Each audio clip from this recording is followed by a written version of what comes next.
এদিকে একই অবস্থা নওগাঁ বেসিক শিল্প নগরীরও। সেখানে আছেন রিপোর্টার এম আর রকি। সরাসরি যাচ্ছি তার কাছে। রকি,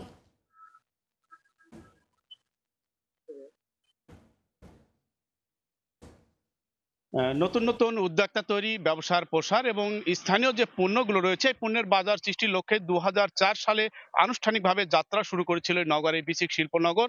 এরপর থেকে কিন্তু পদে পদে সংকট আর বাধা নানা কারণেই কিন্তু এই বিসিকে যারা এখানে প্লট নিয়েছিলেন সেই প্লট কিন্তু আস্তে আস্তে উৎসাহ হারিয়েছে এবং এখানে ৮২টি প্লট সেই সময় যাত্রা শুরু করেছিল বিসিকের কার্যক্রম। এই ৮২ প্লটের মধ্যে এই মুহূর্তে কিন্তু প্রায় ৬০% বন্ধ রয়েছে, অর্থাৎ এই মুহূর্তে ১৬টি সচল রয়েছে, বাকিগুলো কিন্তু একেবারেই মুখ থুবড়ে পড়েছে। অনেকটাই এখান থেকে বিসিক ছেড়ে চলে গেছেন ব্যবসায়ীরা। এবং এর পেছনে যে কারণগুলো ব্যবসায়ীদের দিক থেকে বলা হচ্ছে, আসলে এই বিসিকে যে পণ্যগুলো উৎপাদিত হচ্ছে, একদিকে গ্যাস সংকটের কারণে এই পণ্যের কিন্তু বাজার ধরতে পারছেন না। স্থানীয় যে এখানে বিদ্যুতের ব্যবস্থা সেখানেও পর্যাপ্ত কিন্তু লোডশেডিং এর কারণে উৎপাদন ব্যাহত হয়। তাছাড়া এখানে জলাবদ্ধতা, ড্রেনের সংকট, এরকম নানা সংকটেই কিন্তু একেবারে জর্জরিত এই বিসিক শিল্পনগর।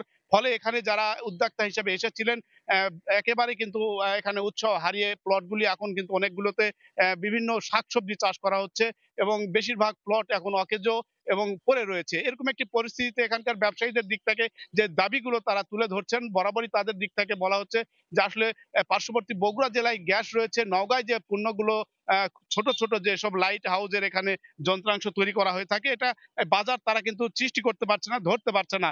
এবং এই বাজারের এক ধরনের প্রতিযোগিতায় টিকতে না পারা, পাশাপাশি এখানকার অবকাঠামোর সংকটটা কিন্তু একেবারে প্রকট। এখানে ড্রেনেজ ব্যবস্থার কারণে কিন্তু বেশিরভাগ সময় জলাবদ্ধতা লেগেই থাকে এবং ছোট ছোট যেসব উদ্যোক্তা এখানে রয়েছে তারা কিন্তু এখানে তাদের দিক থেকে সুষম যে পরিবেশটি, এই পরিবেশটি নিশ্চিত করার জন্য দীর্ঘদিন ধরেই কিন্তু দাবি করে আসছিলেন, কিন্তু এই দাবিগুলো পূরণ না হওয়ার কারণে এই বিসিককে আরো প্রসার করার চেয়ে কিন্তু বিসিক আরো সংকুচিত হয়েছে। এবং এই সংকুচিত হওয়ার কারণে এই জেলায় আসলে যেসব পণ্য রয়েছে, যেসব পণ্যের বাজার সৃষ্টি হওয়ার সম্ভাবনা তৈরি হয়েছিল, পুরোটাই কিন্তু এক ধরনের ব্যাহত, উদ্দেশ্য কিন্তু একেবারে ব্যর্থ হওয়ার পথে। এই অবস্থায় আসলে এখানকার যারা শিল্প উদ্যোক্তা রয়েছেন, যারা বিষয়টিকে নিয়ে বরাবরই বিভিন্ন জায়গায় সভা সেমিনারে কথা বলে থাকেন, তাদের দিক থেকে বিসিক সহ শিল্প মন্ত্রণালয় এবং জেলা প্রশাসনের মাধ্যমে এই বিসিকে আরো আধুনিকায়নের তারা দাবি করছেন এবং বিসিকের যেসব সুযোগ সুবিধা তা নিশ্চিত করার তাদের দাবি তুলে ধরছেন। এবং বিসিক কর্তৃপক্ষের তথ্য বলছে যে তাদের দিক থেকে কিন্তু এই বিসিকে আধুনিকায়নের জন্য তারা বারবার দাবি জানাচ্ছেন, কিন্তু দাবিটি বাস্তবায়নের ক্ষেত্রে একেবারে কিন্তু কোনো গতি না থাকার কারণেই এই উৎসাহ হারাচ্ছে এবং ফলে বিসিক এখন একটা অকার্যকর একটি প্রতিষ্ঠানে পরিণত হয়েছে। নওগাঁর এই বিসিক শিল্প নগরীর যারা উদ্যোক্তা রয়েছেন তাদের দিক থেকে কিন্তু উৎসাহ একেবারে হারিয়ে ফেলছেন। এই ছিল নওগাঁর সার্বিক বিসিক শিল্প নগরীর শিল্প যে বর্তমান অবস্থা তার খবর আমার কাছে। সরাসরি যুক্ত ছিলাম নওগাঁয়।